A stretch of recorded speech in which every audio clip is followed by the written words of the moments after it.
Oh my God, look at us in the same outfits. Yeah, in case you didn't notice, we're in the same outfits as last episode, and that's because we're filming multiple episodes in one day because we're in the same place at the same time. Yes. Yay! And so we're filming as much as we can while we're here together because we're really happy to be together. And also, it's a lot easier for me to edit when we're in the same place. Yes. So there's also that piece of it.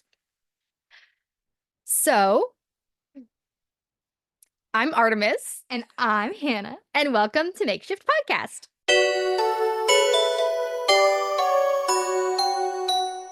So we gave you a hint about this last episode. Gave you a hint. We directly told you this Yeah. last episode. We straight up said. This season's going to be so fun. We told you last episode that this episode is about video game and cartoon DRs, and I cannot wait to talk about this. Literally Y'all. same. I'm so excited. I feel like we should do cartoons first because I feel like there's a lot more video game stuff. But I agree. But the first thing I want to talk about is that you can choose whether or not to keep in the animated aspect of a video game or an animated world DR. You can have it be animated or you can have it not be animated. And I think both of those are really exciting in really different ways because what do you mean I can live in a world that's animated? What would that be like? Would that be weird? Obviously it would be weird, but like, what would that be like? I don't know. That would be wild. But then also, what would it be like to see characters that I only know as animated? Like, As real. what would they look like if they were real? I don't know. I can't imagine that. So both of those options are wild to me. Yes. For animated DRs, because I actually really like the idea of DRs being animated. I've had lots of dreams where my dreams seem to be animated or cartoon-like, and That's seems wild. yeah, no, I've never like had that. that used to be the only kinds of dreams I used to have were only cartoon dreams. Wow. It was really cool. So I'm already kind of familiar with that, and also I've just always really liked animes and cartoons, and specifically what I'm going to talk about is Avatar: The Last Airbender because I've gotten memories from this DR. I did keep it animated, and I think it's important to talk about. So Avatar: The Last Airbender was the first DR or the second DR that I knew I was going to have as soon as I found out about shifting. Like it was like MCU, Avatar, Vampire Academy. Boom. No matter what, I'm going to shift there eventually. So Avatar: Last Airbender, I wanted to keep it animated because it was really important to me because that's what I liked the characters as they looked. I didn't want to know what they looked like us. That's not what I wanted. I wanted to see myself in the animated world and I wanted them to also be animated. So for Avatar: Last Airbender, based on my own personal memories that I have gotten, I have seen both Zuko and Iroh.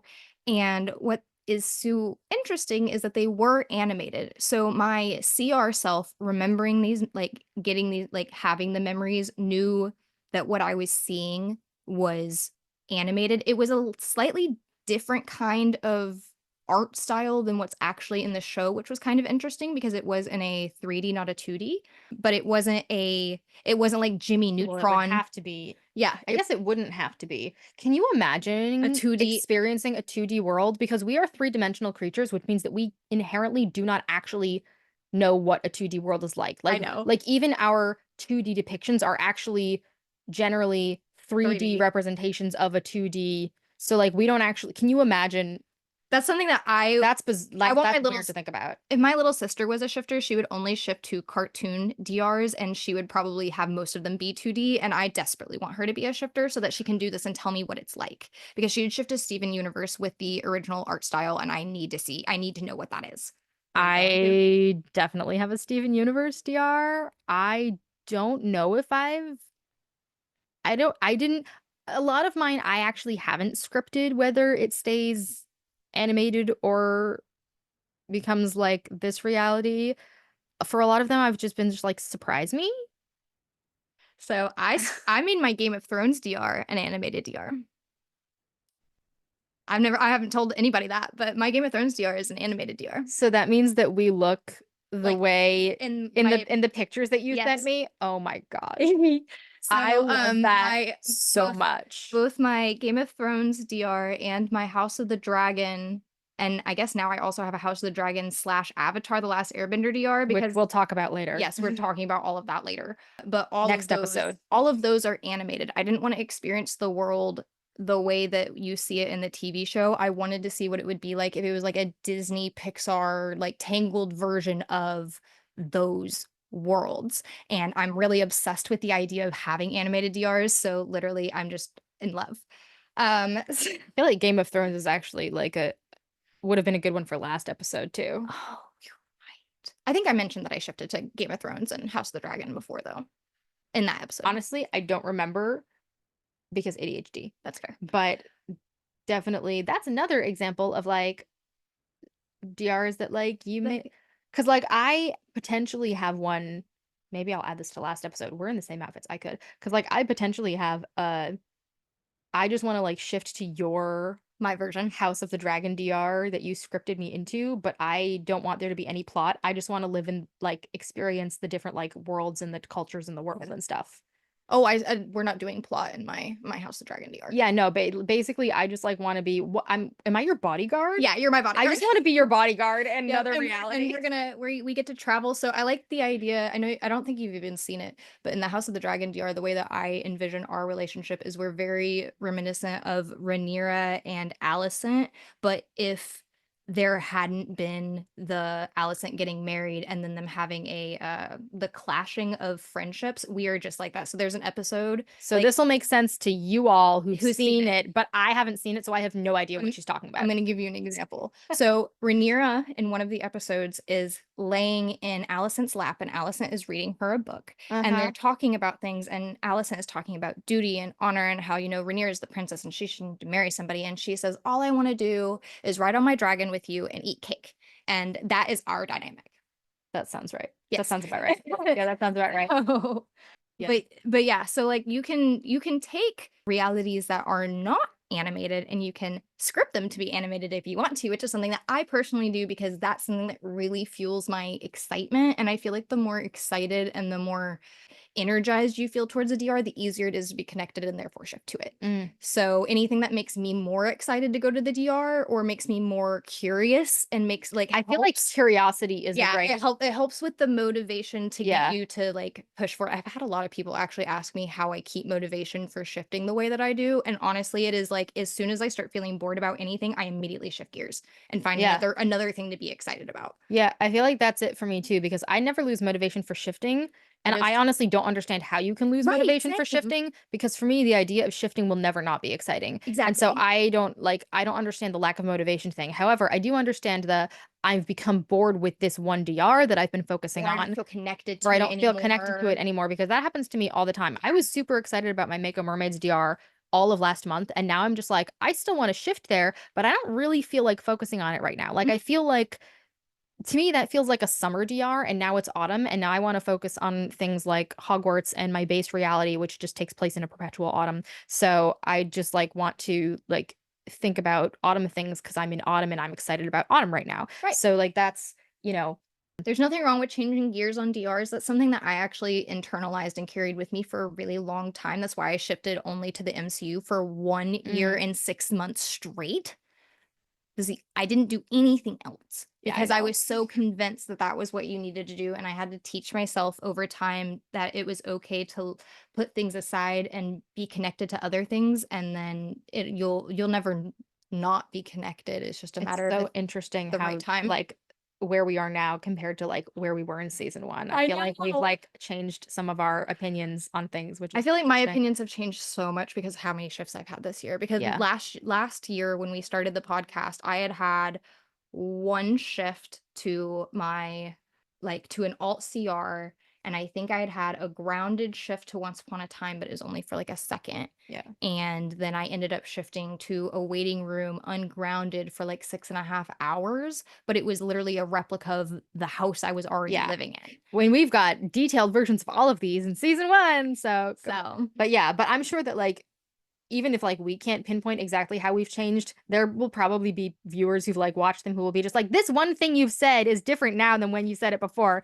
So like I'm sure maybe y'all will point it out to us. Although you don't have like, I'm not saying come point it out to us in the comments. I'm just saying I'm sure people will notice. And that's one thing I love about like being on a journey is like we grow and change. And that doesn't necessarily mean that we're like more right now than we were before. I just think that like we're in different places now than we were before. Our opinions have changed. Right. And it could, and I feel like I feel like there are like two different, like for me, it's like some things I thought I knew before, but I think I was wrong, and now I have a different thing now. But then sometimes I think there are things that I was right at the time because that was right for me at the time, but it's Mhm. not right for me anymore. And so how I feel now is different just because I'm in a different place. Yeah. So going back to the thank you. So going back to the switching DRs thing, I feel like there is like absolutely no shame in switching DRs, even if you're doing it like All like every day or like every week. Like I often switch gears very, very frequently. So like I would highly encourage that if you are feeling disconnected from ADR. If you are feeling like I feel like I should be shifting to this DR, but I'm kind of more excited about this other one, do switch that. gears. Do it. There's no shame in doing that. There's no rules. You can totally do that. There's no rules. On the other hand, if you are only feeling connected to one DR and you feel like I should be connecting to other DRs, no. Like again, I feel like whatever you are inclined to do, whatever is exciting or curious to you, I feel like that's a good guiding point Mhm. is to you don't have your journey doesn't have to look like anyone else's. And just because someone else shifted because they focused on one DR for a long time doesn't mean you will. Just because someone else shifted because they were switching gears doesn't mean you will. You can like you don't your journey doesn't have to look like anyone else's. So, It shouldn't look like anybody yeah. else's. So that was a tangent, but Yes. back to video games and cartoons. Yes. Did you have So more to say about cartoons? oh, I was just mostly gonna say that I have gotten a memory, and I did get to see Zuko and Iroh in their animated forms, and my CR self knew that they were animated, although it was slightly different.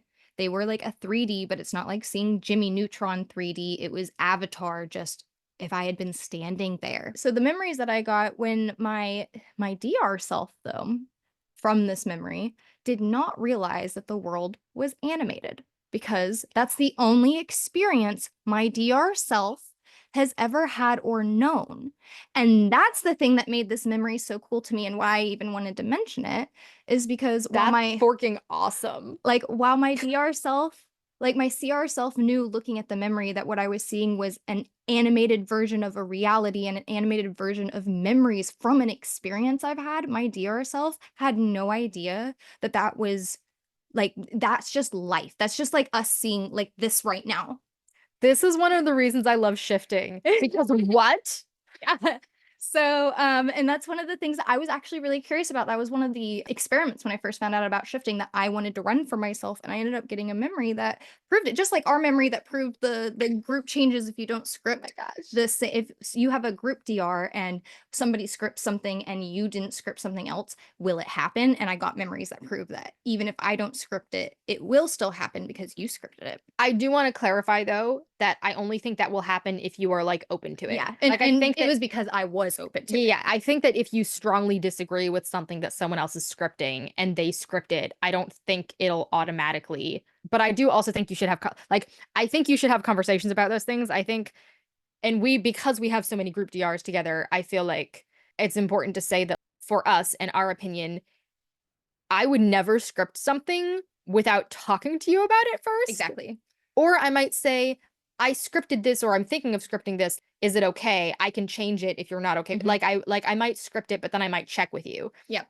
Or sometimes I might get memories of things and the memories change what we thought we knew or change something that you said. And I'll check with you and I'll be like, I got a memory, but if this doesn't resonate with you, we can script out that thing Yeah. happened. So we have a lot of communication about, Mhm. those like I want to be like clear that like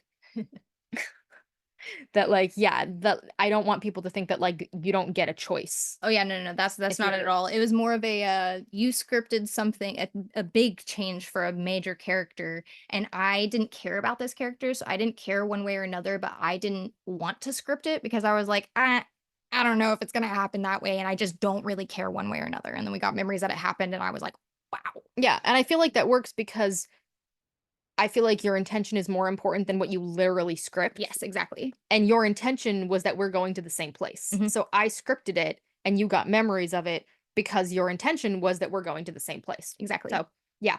So I think that that makes sense to me.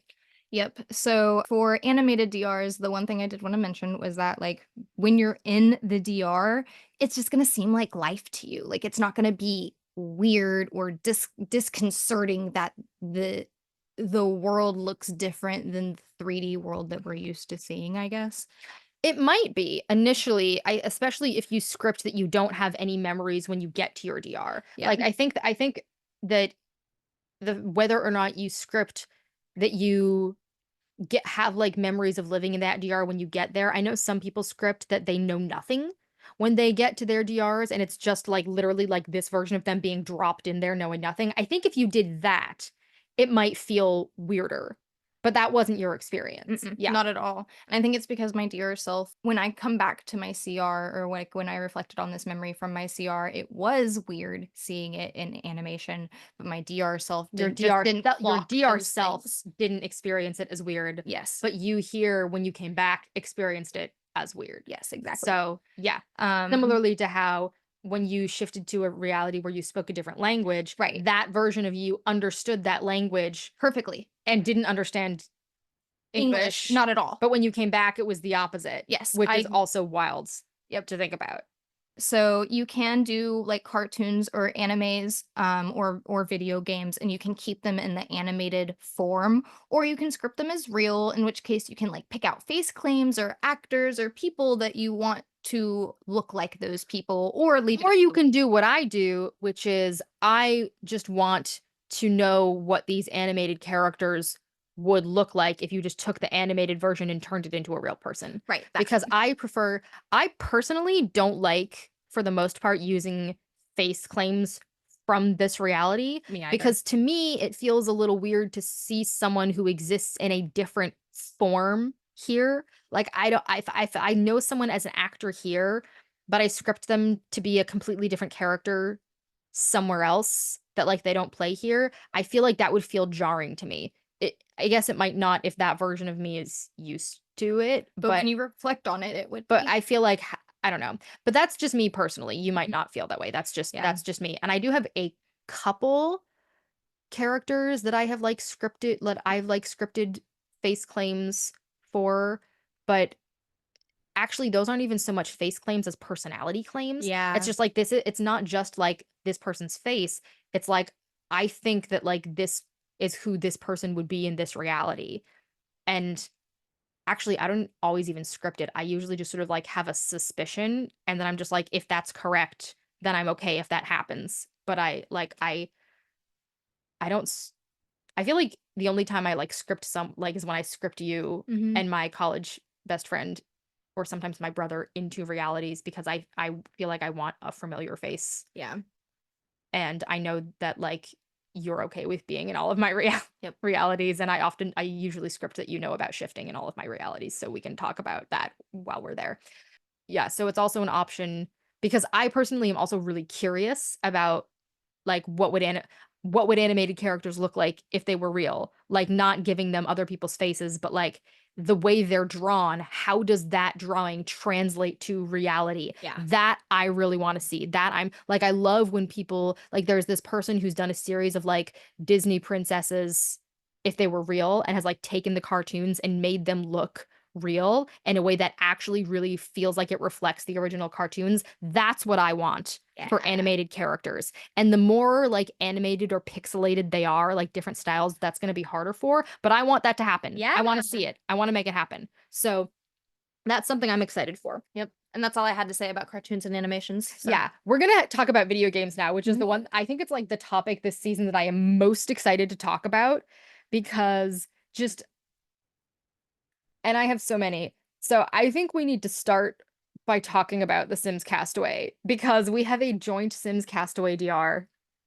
That I am obsessed with the idea of. This is again one of those DRs that we came up with like really early Yeah, on. we did. It's so funny that like out of all the things, it was It's so random. It's so random. I literally think that was the third because it was Once Upon a Time, Ilvermorny, and then Sims Castaway. Yeah, I think so. I don't even think you had scripted me into your Harry Potter DR yet before we talked about doing the. No, I think at that time I was like trying to figure out how to ask your permission to do that. Yeah, and then we I was jumped- secretly hoping you would shift there with me, actually, but I was like, let me figure out how to like script you into it. But I had scripted at that point, Also, at that point, I thought that, like, I only wanted my college best friend to be, because I'd already scripted her into that reality because I'd done that before I met you, and I was like, "Do I wanna script somebody else from IRL into there?" Like, I don't know, but anyway, but yes, so we have a Sims Castaway DR, and the reason I wanna talk about this is because I think we did script that it looks real, Yes, we did script that this one looks real. but we kept game mechanics, I'm unbelievably fucking and excited. I'm really excited to see how that, 'cause I think that's gonna be really weird, 'cause we are only used to seeing game mechanics in animated and, like, specific game format, and I think it's gonna be really wild to see it real, but game mechanics, and I'm so excited. Like, I'm genuinely so excited like, I know there's, like, a moment where you, like, put a bunch of little logs together, and then it just, like, becomes a raft, like, Mhm. or just, like, you just, like, do a little or you, like, you do, like, a tying motion, and then suddenly it's all tied. I want that. I want it for building. Building is one of those things that I'm the most excited for to do in The Sims Cat because you literally go Because over to there's build mode. How will build mode translate to a reality that you're living? I don't know. I'm not scripting anything about it. No. I wanna find out. Like, do I'm I just s go over to the little chest and it opens up and I get to pick out a floor plan and I grab the floor plan and I take it to where I want to build it and then it pops up to be what it is and then I go, okay, now hammer, hammer, hammer, and boom, walls are up and then go hammer, hammer, hammer in the roof and then it's all furnished afterwards. Will cheat codes exist? And if they do, how will they exist? Like, I just Or do we even need cheat codes, you know? Like, is it just gonna be one of those things where we're always living on cheaty mode? Who knows? who knows? We don't know. The monkeys are gonna be our friends because 'cause I'm terrified of apes and monkeys, and they're gonna be our best friends, and they're gonna bring us, stuff, and they're gonna make it not scary. They're gonna The be monkeys are gonna be your friends. The big cats are gonna be my friends. oh, I don't want them to be my friends, I'm just saying that they are going to be our friends because Got I'm it. scared of them, and I don't want them to be So what you scary. mean is they're friendly. Yes, they're You've, extremely like, friendly, made and sure to make them friendly. they're not scary, Well, I think and they that's don't true in game, right? For the most isn't that true in game? Aren't they? maybe, but if we're I think my understanding is that in game, you interact with them like other Sims, where you yeah. have to, like, interact with them a few times before they will, like, consider you a friend, but they won't attack you. If you're not, they just will not be interested in This is you. gonna be where Hannah talks about the fact that she has safety things and she's terrified of chimpanzees, and I do not trust a chimpanzee with my life. It will eat your face and it will tear your arms off, and that is scary. And so, no, I've definitely got safety precautions for those chimpanzees. They are the most timid, docile video game helpy monkeys ever, and they don't look like real chimpanzees because that is also so scary to me for like no reason. Yeah, well, also, I don't want them, like, picking through my hair. No, So, I don't want them like touching me but, like, anywhere. yeah, No, they just bring you little packages and they'll leave it, like, outside of camp and they that's cute. disappear. And they might, like, drop bananas for us, but my goal is to not actually have to see them ever. But I've also scripted that I don't remember what kind of big cat is in the game. I'm pretty sure there is a big cat in the game, but I do not know if I don't remember what kind of big cat it is, and I don't remember if you can have it as a pet, but yes, I can. Yes. Because do you know how much I want to have a big cat as a pet, but I never ever will because I know that it's bad for the cat and also dangerous to the human. So, like, obviously, I will never do that, but I want to have a reality where that is like a Safe. symbiotic relationship that you can have. Like, I want big cats to have the same kind of relationship with people that house cats do, Yes. but they're big cats. We can do it on Sims And Castaway. we can do it on The Sims Castaway. And So I genuinely really love it. I think The Sims Castaway is going to be like one of the most fun DRs to come back and talk about after we've experienced it mhm. because just the idea that you can live in a reality where you walk over to like a chest, for example, and you open it up and it pops up the exact nutrients that you need to meet to fully fill yourself up and you take 3 bites and it's just done.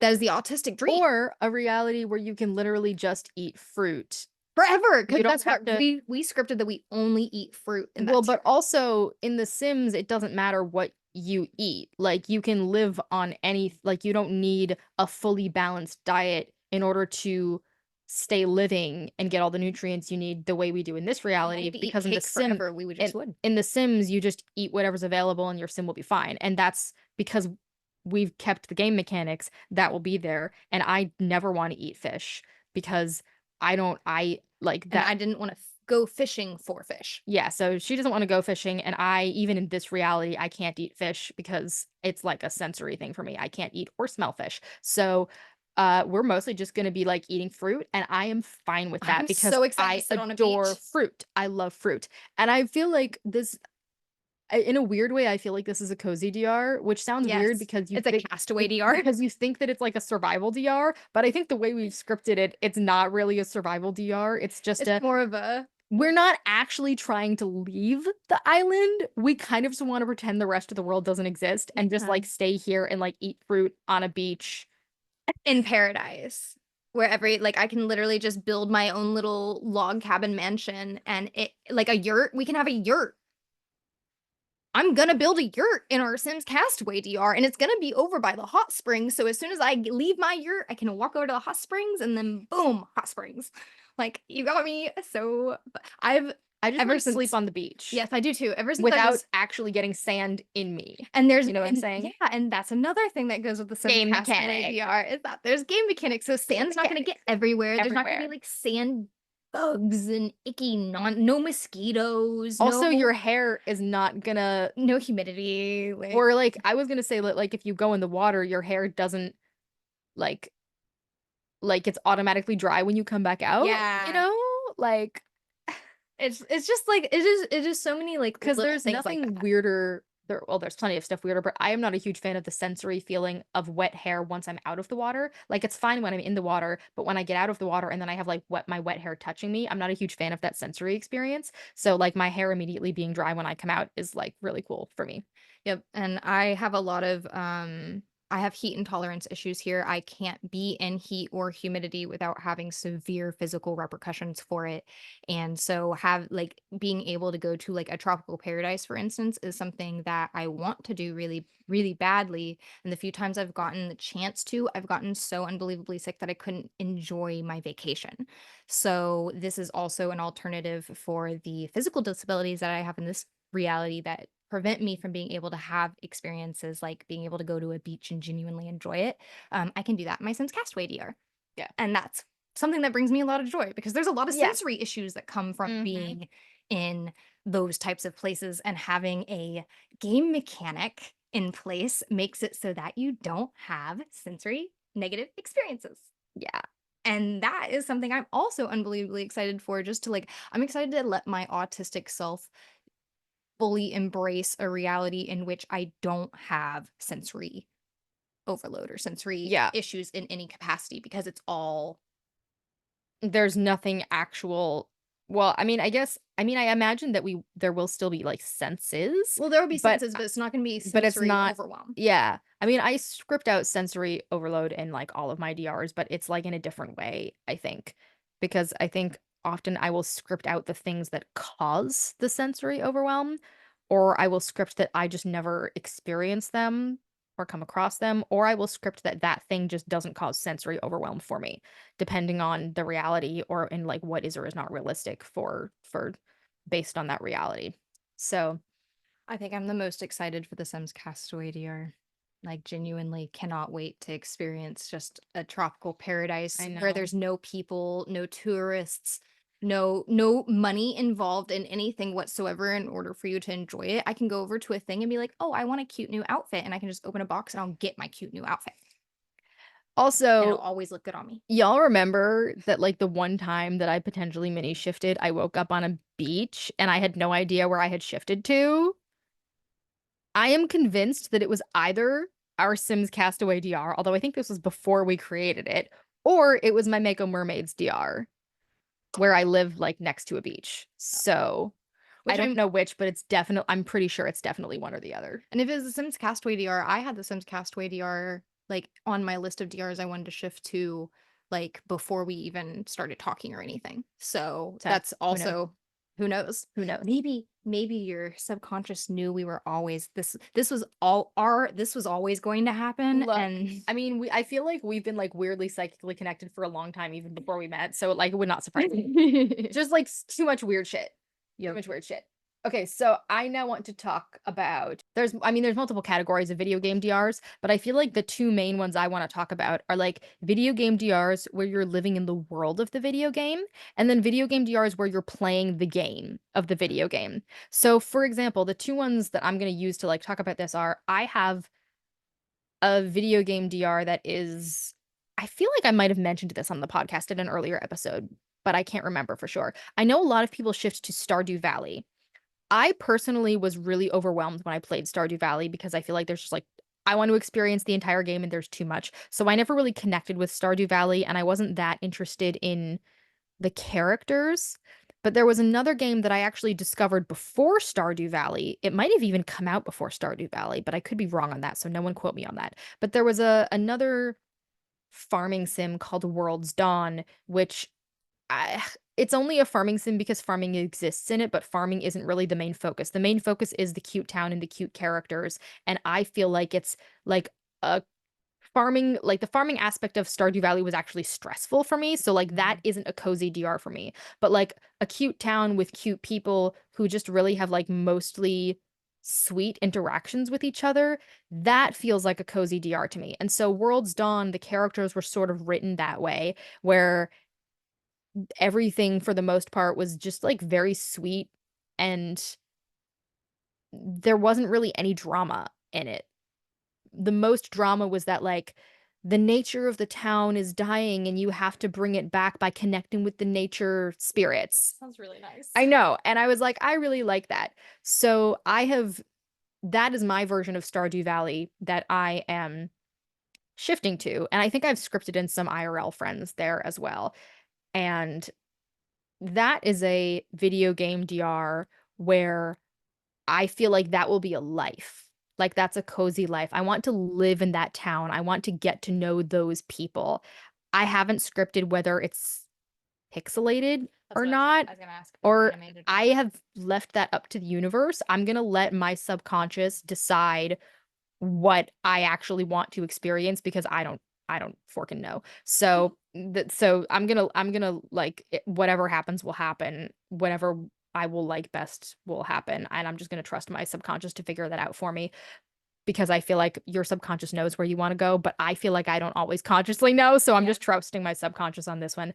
But I did script keep in the game mechanics because I do want to like have a little farm, but y'all I can't garden because there's actually a lot of sensory issues that come along with that for me because it's not like I like the idea of gardening in this reality. My dad has like a little vegetable garden and I would like love to help him with that. I think it would be a lot of fun. I have things I want to add to it.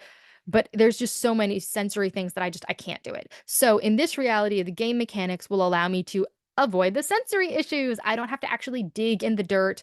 I don't have to like I don't have to like You won't get your fingers dirty. They I won't won't get under your nails. I won't have to touch the plants and get like bugs and like plant like or like get pricked by plants depending on the plants or like if a plant is like moldy like I won't have to touch it. Like there's like just certain sensory things that I can't do. So basically, the game mechanics is just like you get your little shovel and you stand over the thing and it makes a bloop sound and then the hole is dug and then you take your seed and then there's a bloop sound and the seed's planted and then you take your watering can and there's a bloop sound and then it's watered and then it just grows and then you don't actually have to like maintain it. You have to water it, but you don't have to like prune it or get rid of like dead leaves or moldy fruits or whatever. And then when it's done, it's just ready and you take it, whatever. So those kinds of game mechanics I want to keep in mostly for the sensory stuff. But also because to me that makes it feel more like a cozy DR because again, for me, I feel like farming is stressful. So I really want to focus on just interacting with the people and like And the town. and also like the seasons are really pretty and I feel like a couple of the foods there like don't exist in this reality. Another version of this that could potentially like there's another like sort of farming sim version that's called Verdant Skies that is like it's a farming sim but you're on another planet. And so none of the food there is actually real. It all only exists on that planet. And I, as a food person, really want to experience foods that I've never had before Yeah. that are like flavors that like don't exist here. That is so appealing to me. So I might like shift there just to try the food. I also feel like in general there's like DRs that I want to like spend a lot of time in and then DRs that I want to kind of like dip my toe in, be there for like a day, and then that's it. Maybe I'll spend another day there in a while, but like it's not like like I feel like there's like visiting DRs and like living in DRs. Yeah. I also feel that way too. I feel like my Akatar DR is one that I'm actually going to end up spending a lot of time in and living a lot of life in it. But once upon a time, I wasn't sure how long I was going to stay shifting there after things have basically like mellowed out and it's just like living life now because like I'm in a very loving, happy relationship in this life and like I've got like there once plot things have not happened and So we're like that's a to a like certain shifting for the plot reality. yeah, basically for me. Like I Yeah. there And are it's other possible things that you may change your mind yeah. once you get there because like I feel like maybe like when you get like attached to people then like it might change or it might not. Like you don't know until you shift there. Yep. But My Bridgerton DR is the same way. I'm planning on only shifting there for like maybe a season or two, but as soon as I find my partner, I'm probably never gonna shift there again. Which I know is so silly, but like screw commitment. listen, I didn't say that. I'm both poly and Yeah, no, we're like very like we're like I think it's actually because we're super committed to partners that like yeah. that is a thing for you. Yeah, because it's like because it's like it's too many spoons Yes, to to keep up with to it. So it's keep more of I just want to experience it and then I can just be like, "Oh, that was so great." And I love that I have these experiences now. And my DR self gets to have their happily ever after and I get to close the close the book on this one and move on to the next I experience. do feel though, and I think this is true. I know this is true for me, but I feel like this might not be true for you based on what you have just said. But I feel like my polysaturation expands with shifting. Hmm.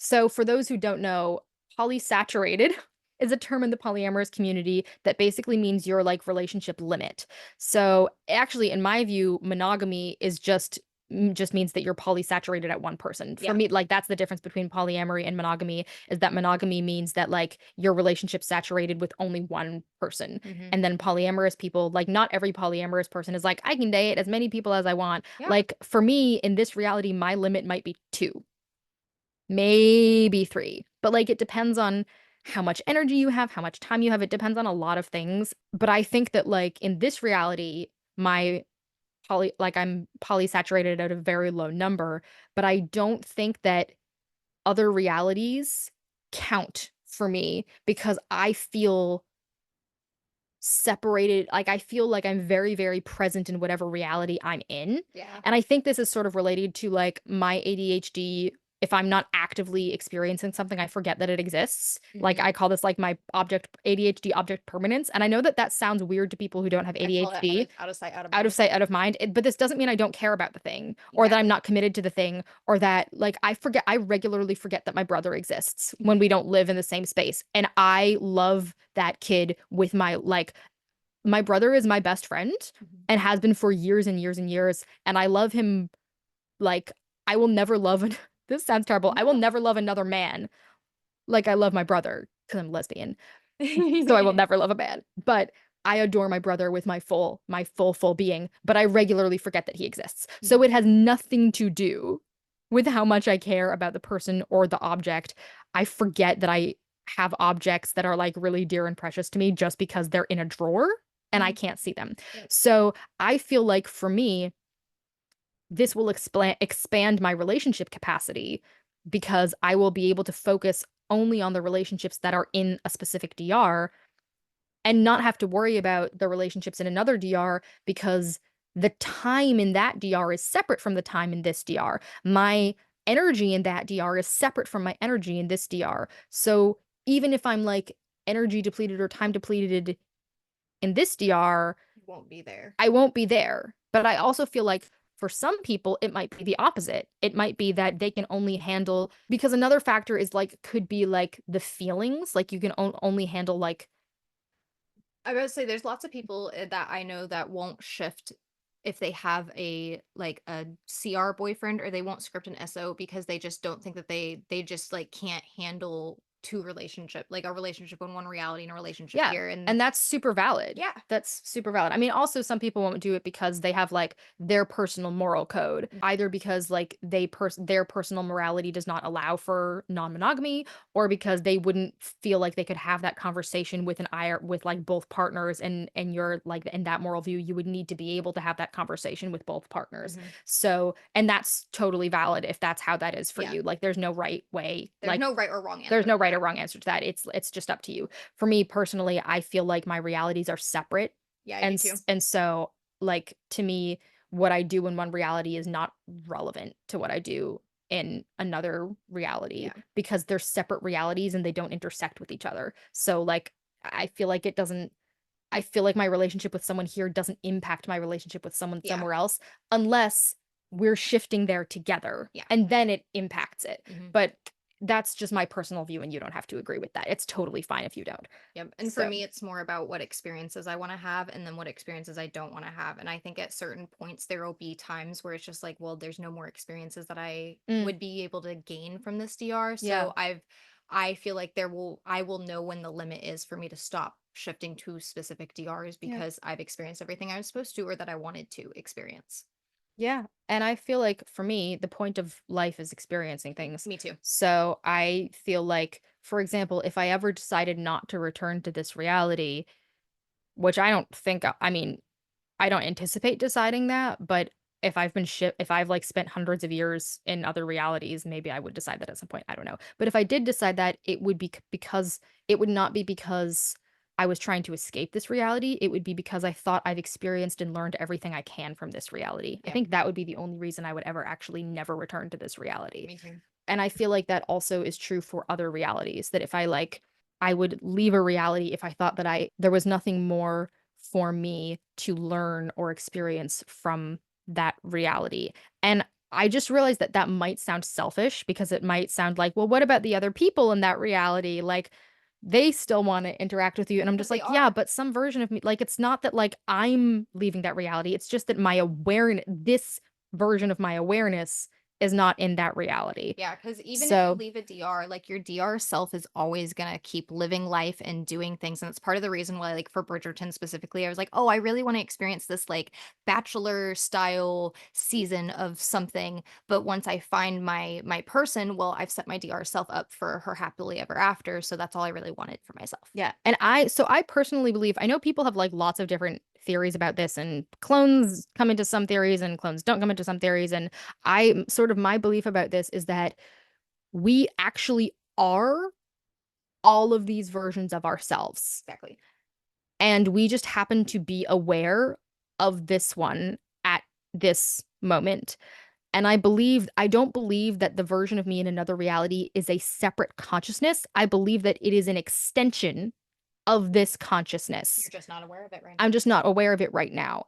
And so that reality still exists. And I do believe that there is, like, maybe some sort of, like, sentience in that version of me if I'm not aware of it. It's just that I'm not aware that that sentience is happening. Does that make sense? I I, feel I like think this is, I think humans are but are innately sentient. It's just a matter of where our conscious awareness is at any point. But like your DR self, when you're not there, doesn't know like there's no I differentiation. also don't think that the reason I wanted to say this is because I think that when I shift to another reality, I don't think I'm, like, overtaking Right, same. that version of myself, or replacing them. I kind of almost think that I'm merging with them, Mhm. but I don't even think that it's really merging, because I don't see them as two separate consciousnesses. I see them as just, like, it is the same consciousness, in the same way that, okay, here's the example I'm going to give.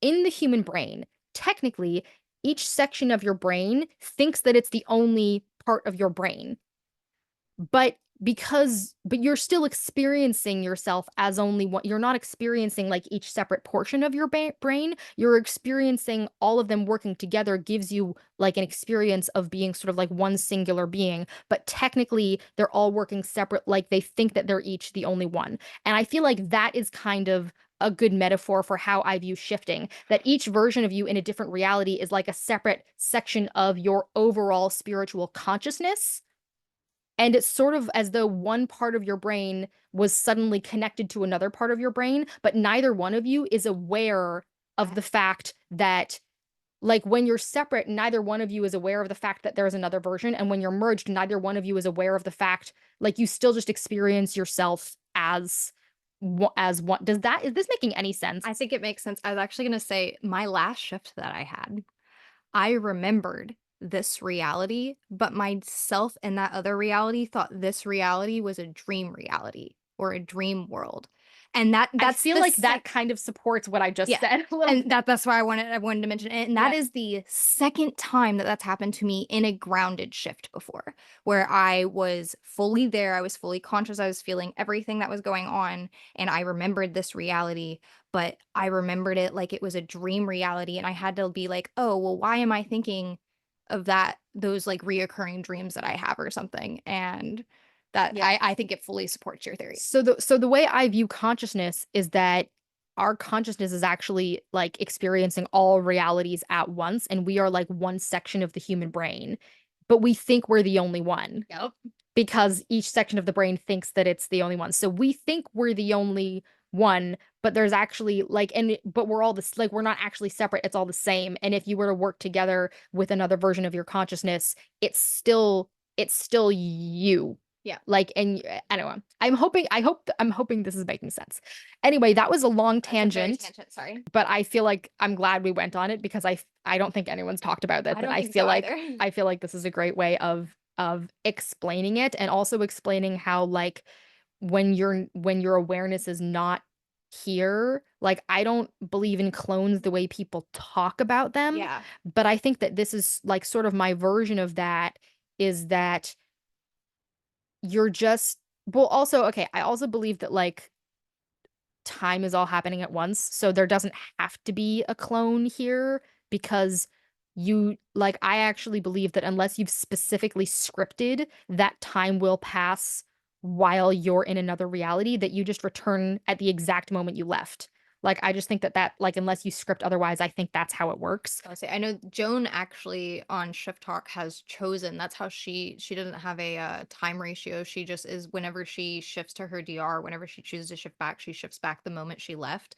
And that's just something that she's always done in her shifting journey. Yeah, well, that's how it is for me too. And Mhm. also, like, that moment when you had the blink shift on camera, we didn't actually see anything on camera because I don't think any time passed. Like, I think that, Right. like, No time passed. And that was yeah, I think like, you weren't actually gone from right. this reality. You were experiencing that reality in the time of that reality, but in this reality, you didn't actually leave. Yeah, and You that were just aware of another reality, but because the time of another reality is not actually parallel to the time of this reality, time ratios are actually irrelevant. and what I will say about that too is that I finally did get to watch that episode. Like I got to watch it after we filmed it because I didn't get to watch it after you edited it after we filmed it. So I Uh, had no like I'm somebody who needs to watch it a couple of times to uh-huh. like even remember it. So in my memory, that moment that we had lasted almost a total like between 35 to 45 seconds, almost 55 seconds, like almost a full minute. Like I felt like almost a Yeah. full minute had passed. And then when I watched it, I realized that literally no time had passed. And I had just Like, like, literally, like, it's not even like we saw it on your face for a no, moment and then you reacted. We didn't even see it on your right. face. And that I didn't super see fucking, anything until you got back. right. And I said that, got back, yeah. you weren't gone, but I didn't see anything until your version of your awareness of what was happening was suddenly aware of this reality again, and then suddenly we saw you realize what had happened. So, Yeah, like, and that was so crazy to me because in my own experience and my own memory, that did last like I thought you had been talking for much longer than you were. I thought I had interrupted you at a certain point. Like I thought more had happened and I watching it actually happen on camera was it was like nothing had happened. so surreal because my memory of it was that there was about 1 full minute of an experience and that wasn't captured at all. You couldn't Yeah. even see it on my face and I was so shocked. Yeah. Like, it genuinely shocked me. Yeah. Yeah. So So I'm just like, we got her shifting on camera, but like you didn't actually see anything. right. So, but yeah. So anyway, that was a tangent. I'm glad we went on it. Yes. But all that to return to, Cozy DR. return to, so that's my cozy DR. And then the other version of a video game DR I have is the I'm going to experience playing the video game, like, but living playing the video game. And the example I'm going to use for this is I have a Harry Potter video game DR, and I'm talking like the old PC games. Like Harry Potter and the Prisoner of Azkaban, the PC game, and like the Chamber of Secrets. And I want to play through the games for real. And specifically, I want to experience the game mechanics of like I don't want to, okay, because I feel like there's some video games where it's very much like real life, but you're playing a game. But the Harry Potter, like the old Harry Potter video games, is like it's not like that at all. Like even the magic of those video games is not the same as the way magic works in the books or the movies or in people's DRs that they've talked about. Like it's like there is a spongify tile on the ground, and this is the only place where you can cast this spell, and it will take you to it will only bounce you to a very specific spot. Like that's I want to I don't know why, but I want to experience like that. I really want to go on this Spongify tile. That might be the only reason. That's not the only reason, but that might be like a big reason why I want this DR is I want to experience the Spongify tile. I want to jump on the Spongify tile. I used to do this thing in the games, and only people who have played the games I think will like fully understand this. I would I would cast Spongify on the tile, and then I would jump up to like the little there was this one hidden room in particular in Prisoner of Azkaban where I could like jump up to the room that it would send me to, and then I would immediately back up back down to the tile, and it would bounce me back up, and then I would just keep doing that until the Spongify wore off on the tile. And I did that over and over and over again for no reason other than it was like a fun sensory experience. Yeah. So like I want to experience that in real life. I also want to like go through and like find all the secrets in the castle and to like get rewarded with chocolate frog cards when I do that. Like there's like I don't know, I just like want to That's really I fun. want to play through the game mechanics.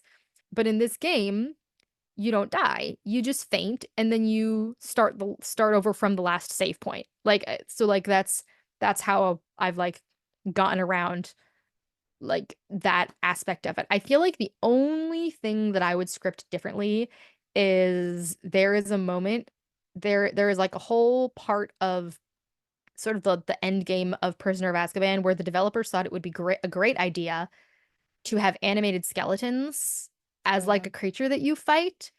And like everything else makes sense to me. Like fire crabs are like canonical creatures in the books. There's a lot of things that are a lot of the creatures that you have to that are enemies to fight are things that canonically exist or are at the very least mentioned in passing somewhere. Even the snails like are like there's a moment in Prisoner of Azkaban where Harry's like, "Oh, and there were like snails leaving like slimy poisonous trails in the magical menagerie." And I think that's where they got the idea for like the snails that you fight in the games. So like but the skeletons, I don't remember animated skeletons being anywhere in any of the books. So I don't know where they got that idea, but I have had a deep fear of skeletons ever since I, at like 10 years old, watched the like original Star Wars, like episode 4, like the very first Star Wars movie. And in the original version, they didn't edit out the scene of like his aunt and uncle's skeletal corpses when he gets back to his farm and it's on fire. And that traumatized me. And I have not been able to look at skeletons ever since. So I did not like that part of the game. And I'm scripting that out of that specific video game DR because no, thank you. There are plenty of other cool things to fight. The Dementors were also pretty scary, so I don't know how I'm going to deal with that. Although in the video game, they can't actually suck out your soul, which is the really scary part. So yeah. That's fine. But yeah, so like I feel like there's so many different versions of this. Another one is there's like those hidden object games that are like the point and click hidden object games. The one I like is the Awakening games because at least the earlier games are like very chill. Like there's not like some grand like there's no stakes in the first two games. It's like very just chill. You're just like solving cute puzzles and the art is gorgeous. And I just want to exist in that gorgeous world and solve the puzzles. Yeah. And so that's another DR that's like this is a place that I might like drop in when I want to like play a fun game, but it's like a real world, but it's a game. So Reminds me of a Nancy Drew like a Nancy Drew video game that I Did you play play the Nancy Drew yeah. video games? I was obsessed with The Curse of Blackmore Manor. Yeah, That was the one I that don't know I which one I played, but I had, like, a CD-ROM disc that I would play Oh on the, my like, gosh. super old computer that I ended up getting to keep, and I that actually reminded me of it because of the idea of being able to, like, walk into, like, a cabin and, like, just have, like, a little magnifying glass, like, Oh my god. highlight, like, a clip or Dude, something, like, I think that's so fun. I think now I need a Nancy Drew PC video game DR because yes, Come I on. did love that. Also, Barbie Horse Adventure is another video I game that never played that, but I oh feel like my I've seen videos of you people playing it. would've loved it. I wasn't a horse person. You weren't a horse person? I was my best friend in high school I was was a a horse horse girl. person, but I was always a cat person. Oh, yeah, I was a horse girl. You were a horse girl. I was a horse Yeah, girl. that doesn't surprise me. Yeah, I grew up But in Oklahoma, though, so oh no, you know what and it I had a was? pony. I think maybe one of my younger cousins might have played that. Yeah, That might be why I know I it. really, really liked Barbie Horse Adventure. That's, like, one of those video game DRs that I've never even really thought of, but, like, in reality, like, to have the game mechanics, that's probably the only way I would want to own and take care of and ride horses, because I may have been a horse girl when I was really little, but, sensory oh, I can't. Yeah. I can't. I can't do it. I don't wanna take care of them. I don't wanna do all the upkeep. They're also really mean. Horses are mean. So then there's also like the Avalon games that were like RPG I think that like RPG Maker style from I'm like revealing my age probably. Actually with most of the video games I mentioned. I about to say, Because I also think all of our video games were I know, we're revealing our age I here. know. But like also like do any of y'all remember Free Realms? Yes? I have a Free Realms DR, or at the very least, I have okay, so some of these video games I also just like have in my like my base reality waiting room because Free Realms doesn't exist anymore, but I miss it because it was just like a really fun place to explore, and I really liked like the farming and cooking aspect particularly, and the mechanics of that. Loved that. So like my World's Dawn DR, I have like a cute live in it DR, but then I also have like a version in my base reality where I can play through the game because I've never actually gotten through the game because my ADHD doesn't let me get through the entire game without getting or without shifting my hyper focus to something else. So I just want to actually play through the entire game in my base reality, but it's going to be like a different version than the one I'm living in. Mhm. So yeah, so I have a Free Realms. I don't know if I like I don't know if I want like a Free Realms DR or if I just want to like play it again in my base reality. And this is again like going back to that thing about shifter Netflix versus actually shifting there. That doesn't just have to apply to dangerous realities. That can be like any reality. Maybe I want to experience this, or maybe I want to experience watching this or playing this or something. And I might like try out the playing it or the watching it before deciding if I want to shift there or Mhm. not. So, but like the Avalon games, I want to like if I did shift there, it would like fully be game mechanics because there's so much fighting in that. Like, Mhm. I don't want to actually experience that. I just want to be just like, Yeah. I actually really like that. That's the exact kind of fighting style I would also want. yeah, yeah, yeah, totally. But I feel like that's probably not one I would actually shift to. It's just sort of like I literally wrote down a list of video games that I might want to shift to based on what video games I enjoyed, So and if that just happened to be on that list. But you I might don't wanna think I'm shift actually to gonna go there or experience through Shift or through Netflix. shifter video games. Yeah. But like, yeah. But one that I do probably want to shift to at some point was one called Emerald City Confidential, which is still one of the coolest games I have ever played. And it is like The Wizard of Oz, probably something like 30 to 50 years in the future from the time when the novel happens.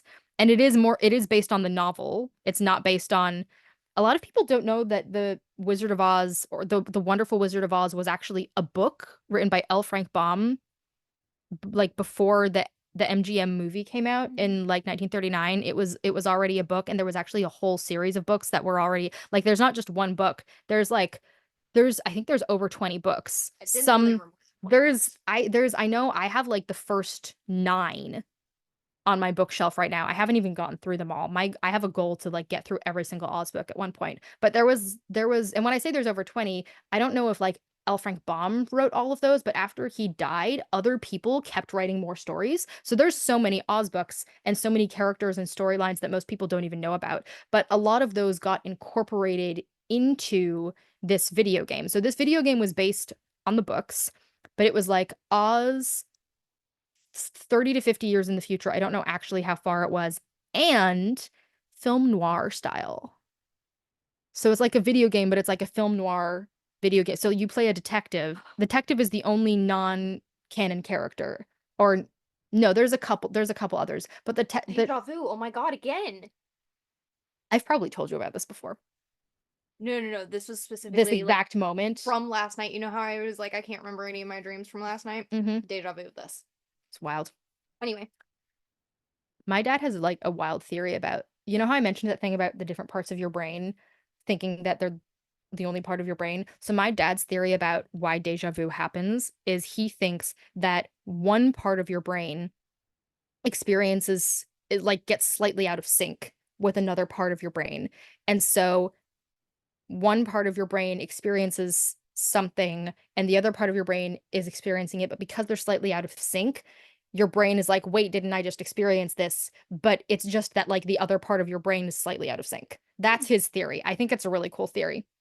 But anyway, that was just like a total side tangent that has nothing to do with anything. I just wanted to talk about it because my dad was talking about it and I thought it was really cool. Yeah. So it could definitely explain deja vu. But anyway, yeah. So I definitely know that I've like wanted to have an Oz DR for a long time, but I don't know if I want it to be based in the books or based in this video game or based in Does anyone remember the sci-fi miniseries Tin Man?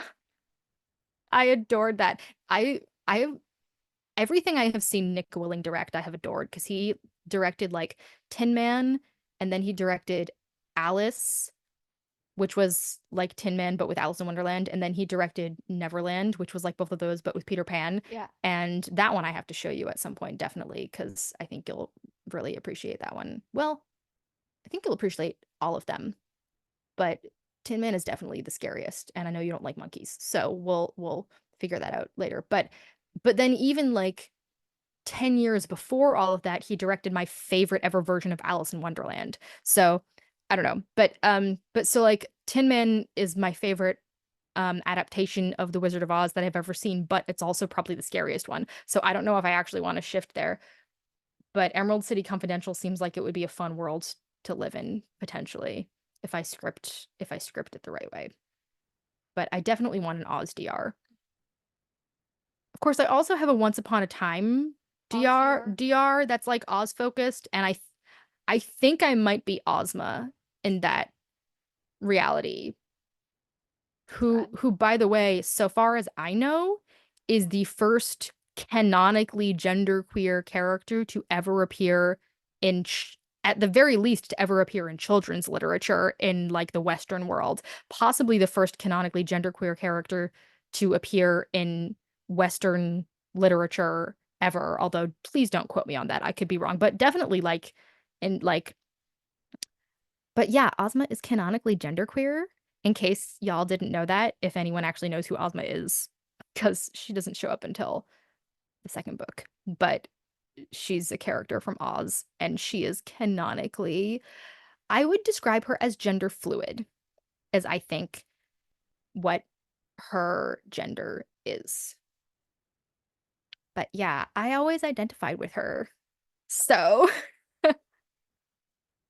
I'm really hoping that once you shift to an Oz DR, I will get over my fear of Wizard of Oz and actually read the books and fully engross myself into this thing that you love so much. well, what I was gonna do is I was gonna read the book to you. Yeah. And I Because probably the can handle book, yeah, because the book is there's no visuals, I love the book. and the flying monkeys are actually really nice in the book, and so is the scarecrow. Mhm. Like, In case you guys didn't know, I have a deep-seated fear specifically of the flying monkeys. I had nightmares about them all the way up until I was an adult.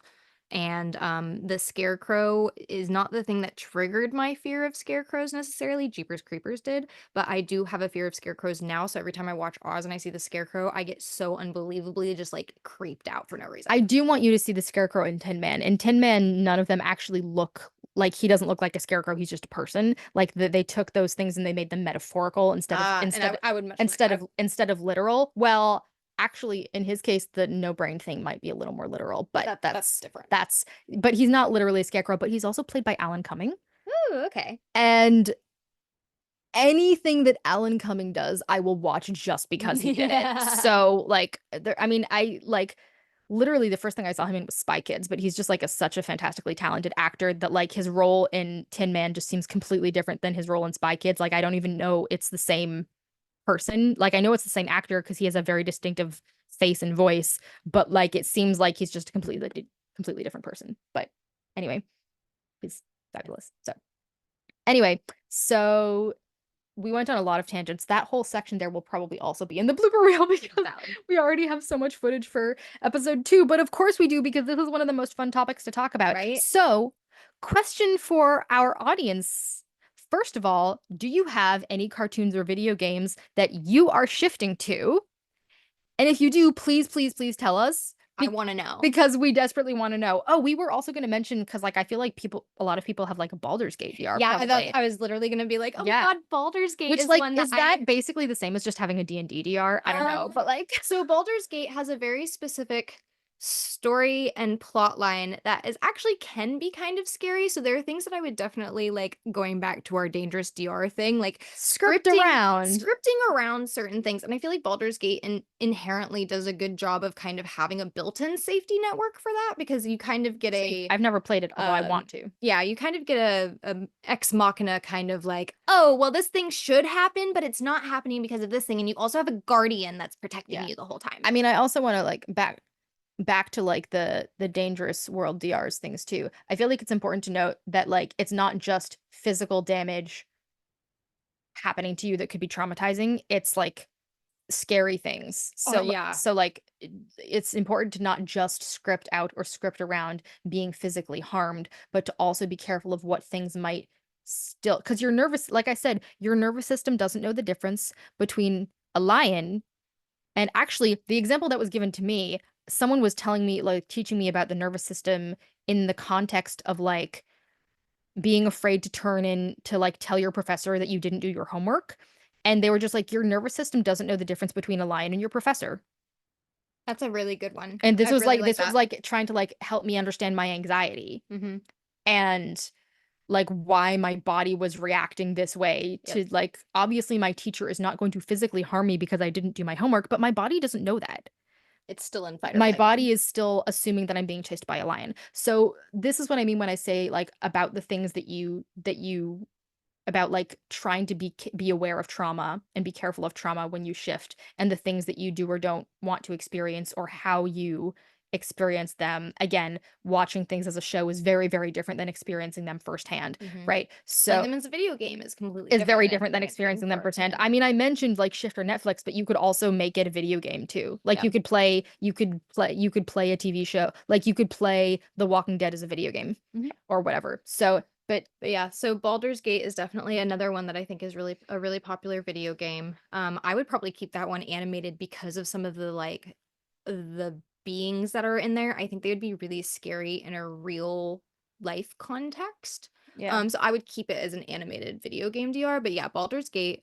Do you think, sorry, do you think that in a world where nobody actually dies, people just faint and respawn, do you think that the nervous system would work differently? Because our nervous system is inherent on the fact that we can be killed and we'll have to protect ourselves.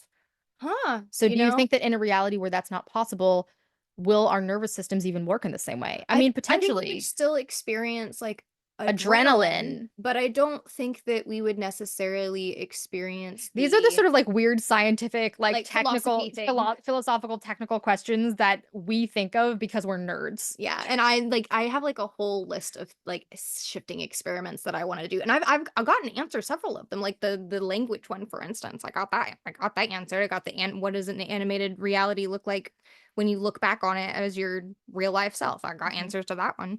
I got answers to our like what happens if I don't script something in a group DR and I'm just whatever. Yeah. So yeah. So Baldur's Gate. But anyway, so what video games do you want to shift to? Please, please tell us because I desperately want to know. And also Are you scripting? Are you keeping it animated? Are you making it look real? Are you keeping game mechanics? Are you changing game mechanics? Like still having some version of game mechanics but making them different? Like just like tell us everything Yeah, because I'm genuinely because so I'm curious. like no, like actually I'm genuinely curious because I know how we've done it, but like I Mhm. haven't heard a lot of people talking about this, so please tell us because I want to know what other people are doing. Yep, my husband's only script that he's ever made, because I'm slowly converting him into a shifter, is for a video game called Cyberpunk. So, I'm sure that if somebody has a Cyberpunk DR, if you want to drop that, I bet that would make my husband super happy, who's also subscribed to our Patreon. So, And also, if any of you actually know any of the video games that I mentioned that are like really old or really obscure, let me know. Because I feel like I have a lot of really obscure stuff. Speaking of obscure stuff, I know, I was really notice so that excited. segue? That was an accidental segue. I legit I've didn't been even waiting. mean to do that. I've been waiting for it all because we've had like 5 different options where I'm like, oh my God, we've got the perfect segue into.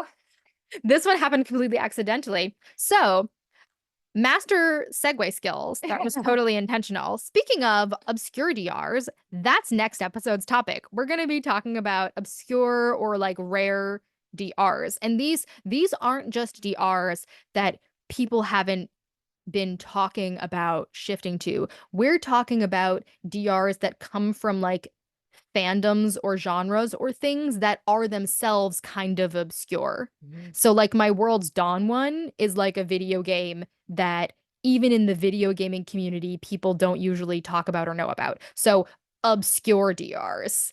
It's gonna be fun. Very excited. I'm gonna have fun because I have so many obscure DRs. You really do, and I'm really excited to hear Because them. I'm a nerd, Mhm. partly because I'm a nerd and partly because a lot of the things I like are things that my parents liked that they got me into that nobody knows about anymore because they're like 30, 40, 50 years old at this point. I love it. So, so thank you so much for joining us for this very fun episode, and we will see you next time for another really fun episode.